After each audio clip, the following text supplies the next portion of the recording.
আজকের যিনি প্রধান উপদেষ্টা। এই কারণে তিনি সবচেয়ে বেশি উপলব্ধি করবেন যে ন্যায় বিচার না থাকলে কি ধরনের মানে ভোগান্তি হতে হয় মানুষকে। আজকে তিনি সরকার প্রধান, অন্তর্বর্তীকালীন সরকারের প্রধান।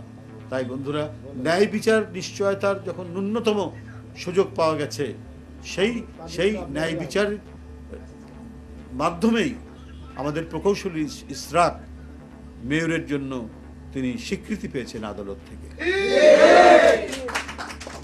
তো সেই ক্ষেত্রে আমি মনে হয় যে কারো কি বলে সামাজিক গণমাধ্যমে কোথায় কি লিখলো বললো তাতে কোনো যায় আসে না। প্রকাশ্য দিবালোকে আদালতের কাছে সে জোর জবরদস্তি করতে পারতো। সে অত্যন্ত জনপ্রিয় 10,000 20,000 লোক নিয়ে নির্বাচন কমিশন ঘেরাও করতে পারতো, করে বলতো 5ই আগস্টের পরে যে আমাকে ঘোষণা করা হোক, মানে যে কোনো একটা জবরদস্তিমূলক পন্থা অবলম্বন করতে পারতো।